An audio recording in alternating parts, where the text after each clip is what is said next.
Hi friends, ನಾವಿವತ್ತು vegetable pulao ಮಾಡೋಣ. ಹೇಗೆ ಮಾಡೋದು ಅಂತ ನೋಡೋಣ.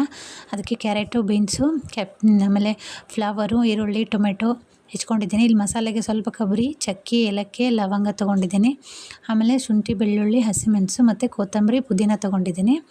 ಒಂದು ಮಿಕ್ಸಿ ಜಾರ್ಗೆ ಕೊಬ್ಬರಿ ಮತ್ತು ಮಸಾಲೆನೆಲ್ಲನೂ ಹಾಕ್ಕೊಂಡು ಕೊತ್ತಂಬರಿ, ಶುಂಠಿ, ಬೆಳ್ಳುಳ್ಳಿ, ಹಸಿಮೆಣಸು, ಸ್ವಲ್ಪ ಪುದೀನ ಇದು ಮತ್ತು ಸ್ವಲ್ಪ ಜೀರಿಗೆ ಇದೆಲ್ಲನೂ ಹಾಕಿ ಸ್ವಲ್ಪ ನೀರು ಹಾಕಿ ಚೆನ್ನಾಗಿ ಪೇಸ್ಟ್ ಮಾಡ್ಕೋಬೇಕು. ನೀರು ಜಾಸ್ತಿ ಹಾಕಬೇಡಿ, ಸ್ವಲ್ಪನೇ ನೀರು ಹಾಕಿ ಇದನ್ನು ನುಣ್ಣಗೆ ರುಬ್ಕೊಳ್ಳಿ. ಸೊ ನೋಡಿದ್ರಲ್ಲ, ಈ ಥರ ಇದು ಪೇಸ್ಟ್ ಆಗಬೇಕು. ಈಗ ನೆಕ್ಸ್ಟ್ ಒಂದು ಕುಕ್ಕರಲ್ಲಿಟ್ಟು ಅದರಲ್ಲಿ ಸ್ವಲ್ಪ ಎಣ್ಣೆ, ಸ್ವಲ್ಪ ತುಪ್ಪ ಹಾಕಿದ್ದೀನಿ.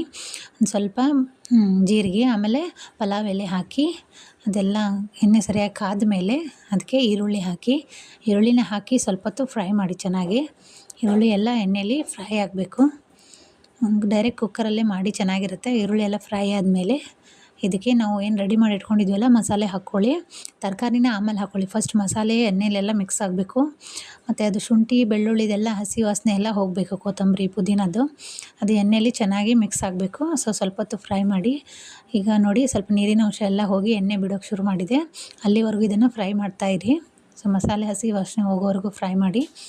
ಈ ಥರ ಒಂಚೂರು ಗಟ್ಟಿ ಬಂದ ಮೇಲೆ ಇದಕ್ಕೆ ಎಲ್ಲ ತರಕಾರಿನೂ ಸೇರಿಸ್ಕೊಳ್ಳಿ. ಏನೇನು ಹೆಚ್ಕೊಂಡಿದ್ರೆ ಕ್ಯಾರೆಟು, ಬೀನ್ಸು, ಫ್ಲವರು ಮತ್ತು ಕ್ಯಾಪ್ಸಿಕಮ್, ಯಾವ ತರಕಾರಿ ಇದ್ದರೂ ಹಾಕ್ಕೊಳ್ಳಿ.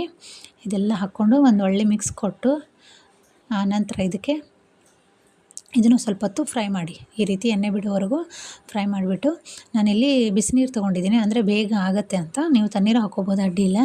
ನಾನಿಲ್ಲಿ 2 ಗ್ಲಾಸ್ ಅಕ್ಕಿಗೆ 4 ಗ್ಲಾಸ್ ನೀರು ಹಾಕ್ತಾಯಿದ್ದೀನಿ. ಅಕ್ಕಿನ 2 ಗ್ಲಾಸ್ ತೊಗೊಂಡಿದ್ದೀನಿ. ಅದಕ್ಕೋಸ್ಕರ ಈ ಗ್ಲಾಸಲ್ಲಿ 4 ಗ್ಲಾಸ್ ನೀರು ಹಾಕಿ ಚೆನ್ನಾಗಿ ಮಿಕ್ಸ್ ಮಾಡಿ ಇದನ್ನು ಸ್ವಲ್ಪ ಹೊತ್ತು ಕುದಿಯೋಕ್ಕೆ ಬಿಡಬೇಕು. ಯಾಕಂದರೆ ತರಕಾರಿ ಎಲ್ಲ ಬೇಯಬೇಕು. ಸ್ವಲ್ಪ ಹೊತ್ತು ಕುದಿ ಬರೋವರೆಗೂ, ಈ ಥರ ಕುದಿ ಬರೋವರೆಗೂ ಕುದಿಯೋಕ್ಕೆ ಬಿಡಿ. ನೋಡಿದ್ರಲ್ಲ, ಈ ಥರ ಕುದೀತಾ ಇದೆಯಲ್ಲ, ಆವಾಗ ಇದಕ್ಕೆ ನಾನೇನು ಅಕ್ಕಿನ ತೊಳೆದು ಒಂದು 10 ನಿಮಿಷ ನೆನೆಸಿಟ್ಕೊಂಡಿದ್ದೆ, ಅದನ್ನು ಇದಕ್ಕೆ ಮಿಕ್ಸ್ ಮಾಡ್ತಾಯಿದ್ದೀನಿ. ಅಕ್ಕಿನೂ ಎಲ್ಲ ಸೇರಿಸ್ಕೊಂಡು ಒಂದು ಒಳ್ಳೆ ಮಿಕ್ಸ್ ಕೊಡಿ. ಎಲ್ಲನೂ ಚೆನ್ನಾಗಿ ಕೂಡಿಸಿ ಮತ್ತೆ ಸ್ವಲ್ಪ ಹೊತ್ತು ಕುದಿಬೇಕು. ಇದು ಕುದಿ ಬಂದ ಮೇಲೇ ಲಿಡ್ ಕ್ಲೋಸ್ ಮಾಡಿ.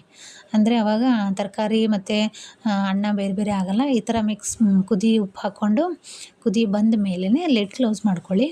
ಲಾಸ್ಟಿಗೆ ಒಂದು ಸ್ವಲ್ಪ ನಿಂಬೆಹಣ್ಣು ಹಿಂಡ್ಕೊಳ್ಳಿ. ನಂತರ ಇದನ್ನು ಸ್ವಲ್ಪ ಹೊತ್ತು ಇದು ಕುದಿಯೋಕ್ಕೆ ಬಿಡಿ. ಉರಿ ಇಟ್ಟು ಸ್ವಲ್ಪ ಹೊತ್ತು ಕುದಿಯೋಕ್ಕೆ ಬಿಡಿ. ಅಕ್ಕಿ ಎಲ್ಲ ಚೆನ್ನಾಗಿ ಮಿಕ್ಸ್ ಆಗಬೇಕು. ಇದೆಲ್ಲ ಕುದೀತಾ ಇದೆಯಲ್ಲ, ನೋಡಿದ್ರಲ್ಲ, ಈ ಥರ ಕುದಿಯುವಾಗ ನೀವು ಲಿಡ್ಡನ್ನು ಕ್ಲೋಸ್ ಮಾಡಿ ಸಣ್ಣ ಉರಿ ಇಡಬೇಕು. ಲಿಡ್ ಕ್ಲೋಸ್ ಮಾಡಿದ್ಮೇಲೆ ಉರಿ ಸಣ್ಣ ಮಾಡಿ ಒಂದು 2 ವಿಸಲ್ ಹೊಡಿಸಿ. ನೋಡಿ ಹೇಗಾಗಿದೆ ಅಂತ. ಪಲಾವ್ ಸಖತ್ತಾಗಿರುತ್ತೆ, ಟ್ರೈ ಮಾಡಿ.